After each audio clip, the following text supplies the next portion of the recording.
Before we dive into this fascinating conversation, I'd like to remind you all to subscribe to our channel and hit the like button if you haven't already. We thank you for your continued support for Steven Soderbergh's latest directorial project. Presence creates a haunting atmosphere as it tells the story of a family living in a supposedly haunted house. You won't believe how well this movie takes the haunted house narrative to a whole new level. Kalina Liang, Eddie Maidai, and West Mulholland shine in their significant roles, yet delivering a fresh take on the traditional haunted house story. The twist, the entire 85-minute film is shot from the first person point of view of the central spirit or presence.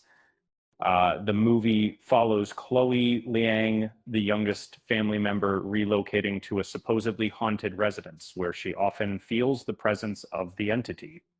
Her brother Tyler Madej is a self-assured athlete who frequently dismisses the authenticity of the entity's presence.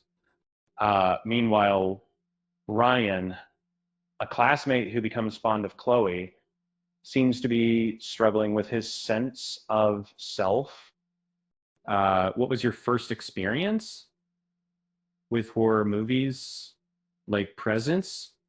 Or did you discover a new favorite fear? When I was younger, my friends and I would have slumber parties watching scary movies until the early morning hours.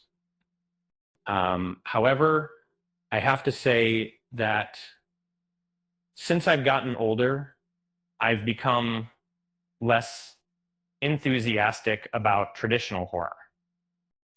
You've entered the world of acting, and your experiences range from theater to film, with Presence being your first major production. How has your background in theater helped prepare you for this film's unique style, which focuses entirely on the first person point of view? To be honest, I've been to numerous off-Broadway productions where every moment was fully rehearsed and took multiple takes to achieve perfection. This style seems similar with the added element of uncertainty since we're working with a fixed camera angle and movements. Your co-star, Kalina Liang, had to explore complexities as she navigated Chloe's emotions and motivations, creating an enchanting presence on screen. I'd like to ask you about your own experience with this unique character, Ryan.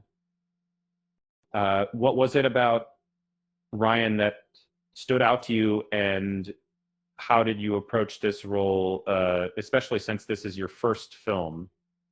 And so from the very beginning, it seemed as though you were trying to manipulate the situation, even if it meant putting your friends in danger, or more importantly, your personal relationships. And this question can be a bit subjective, but I'd like to explore with you the possibility that some of Ryan's actions might have stemmed from his growing unease about his current life and family dynamics.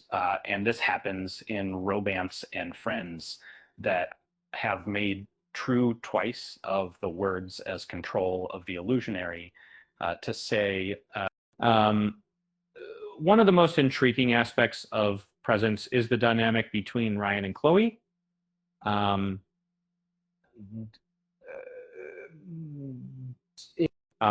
at times, it seemed like they found comfort in each other's contrasting experiences, almost as though they were able to empathize and open up in ways that they couldn't with anyone else. If I had to compare Ryan to anyone, I'd compare him to this one character I played previously, where he also struggled with an overbearing mother. But in another way, he was trying to keep his cool Before I let you go, I have one more question. Do you believe that the events in presence could ever occur in real life? Or will we always see these types of entities as limited to fiction?